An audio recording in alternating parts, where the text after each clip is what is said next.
All right, let's talk about Ghostbusters, Dead Island, Stream, and Scream. Wow, that's gonna get confusing real fast. Let's get into it. Well, sometimes that is better.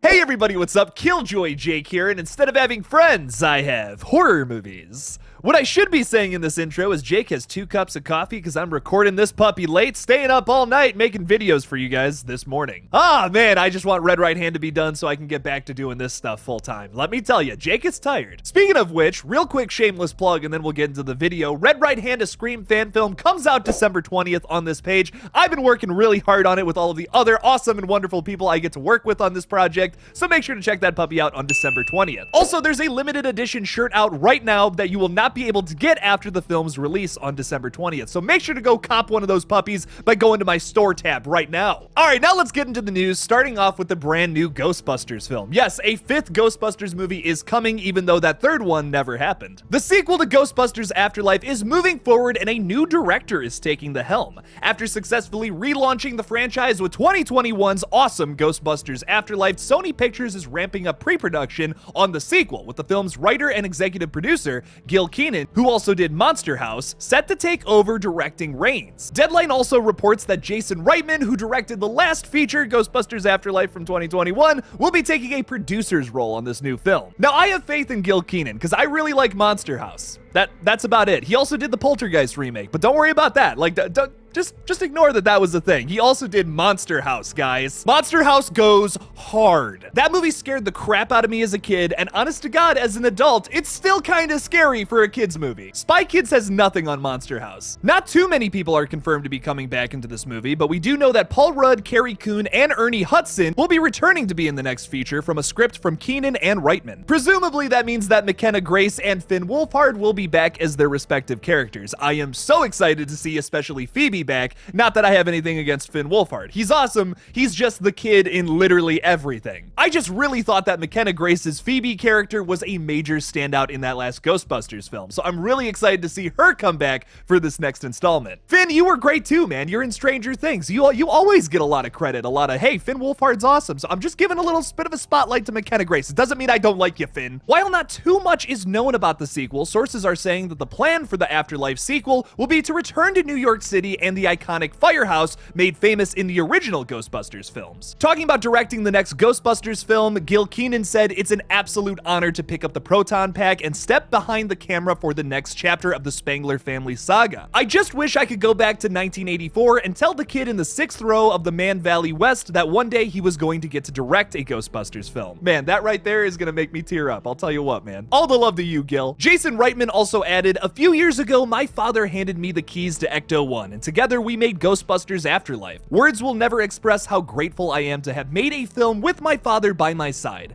It's now time to hand those keys to my creative partner and fellow Ghostbuster, Gil Kenan, a brilliant director who will keep the Spangler spirit alive. I can only hope to provide him the same prodigal care and support that my father showed me." Oh my god, all of that was just so wholesome. That was maybe one of the most wholesome moments in any of my videos, because usually I'm just talking about biting the heads off of rats. Oh, you thought I was just gonna let that meme die? Oh no, I'm gonna keep bringing it up, even during wholesome moments like this. You can never escape the rats. Production for this film starts at the top of 2023, and they're also casting new roles for new characters in the upcoming sequel. This sequel is still untitled, but we do know that the film is coming out on December 20th of next year.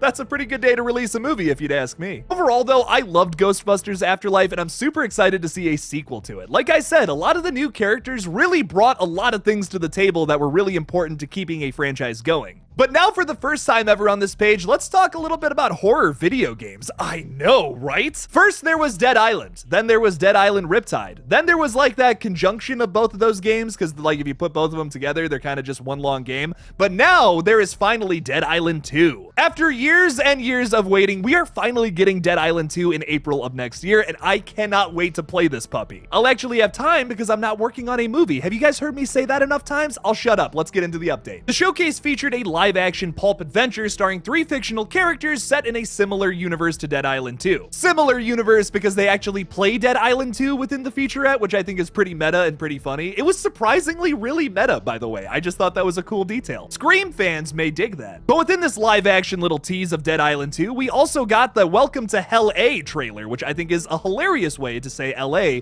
but full of zombies. On display was Dead Island 2's unique gore tech, upgradable weapon and combat system, and of course, its gruesome zombies. Another surprise inside the showcase was a sneak peek into the Alexa game control feature, which allows players to quickly perform in-game actions using their voice. This feature will be launching on Dead Island 2 for Xbox and PC, for English in the United States, Canada, and the United Kingdom. The story of Dead Island 2 takes place several months after the events of the first game, with the United States military putting California under full quarantine. Now a restricted zone, California has become a bloody paradise for those who refuse to leave their homes and an action-packed playground for renegades who seek adventure, glory, and a fresh start. Dead Island 2 releases on April 28th. Check out that crazy 15-minute long feature in the description below. Now let's talk a little bit about the next project from the Terrifier 2 people called Stream. I am very excited for this 2023 horror film. Anything the Terrifier 2 people do, essentially, I'm pretty excited for, but this one sounds especially interesting. Just to give you guys a basic rundown of what this movie is going to be about, it's basically going to be a bunch of killers going into this hotel, terrorizing the residents of it,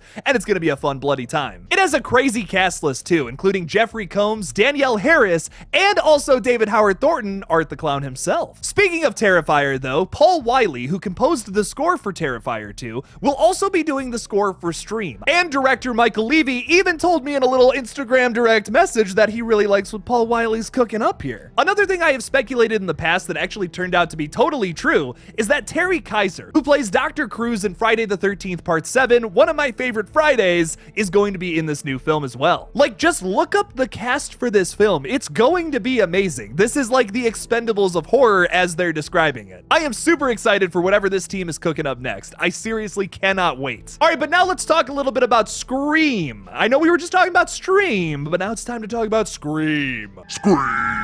A few recent tweets have me kind of starting to think that maybe the Scream 6 trailer comes out next week at some point. For instance, the Scream account is being a little more active, replying to fans. Bree on Twitter said, "Me pretending I don't care about Scream 6 so the trailer and promo comes faster," with a picture of Adele looking like she just does not care about what's going on right now. The official Scream account then replied with an Adele quote, "Hello, it's me. The only hello song I know is hello.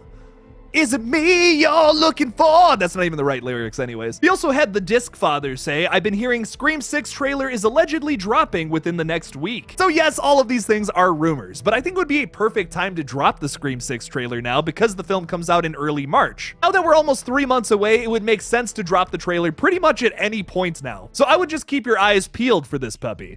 What does that mean, by the way? Keeping your eyes peeled? Like, is that like taking like a peeler and taking it on your eye? That's not gonna help me see things. That makes no sense. There's one more thing I want to talk about regarding Scream 6 though. Jasmine Savoy Brown, who plays Mindy Meeks Martin in the latest Scream film that came out earlier this year, is once again back for Scream 6 in this upcoming film. Her and her twin brother Chad are back in the next Scream film coming out in March of next year, and she just teased something about their fates in the next film. In her first post yesterday, Jasmine said, "I wonder if people will be upset when both the twins and then it gets cut off. That's why I made that weird sound." In the second post, she continues it with saying, "That's so weird. Why did it cut my caption off? Anyway, I wonder if people will be upset when both of the twins discuss who the killer is." I see what you did there, Jasmine, and I don't appreciate it. Obviously, that's a joke, and there's really not much to take from that. Obviously, they're going to be discussing like who the killers are. But something really interesting about both of these posts is that they both heavily feature Devin Nakata and Liana Liberato. So originally I had thought that Liana Liberato would be the opening kill to this movie, but now I'm starting to think that maybe these two characters play much more of an important role in this upcoming film. That only leaves me with the question of who the hell is going to be the opening kill of this movie. I really don't want it to be Samara Weaving. I'll be so sad. I mean, she would be an awesome opening kill, don't get me wrong, but I feel like she would be an even better Ghostface killer. I mean, the potential.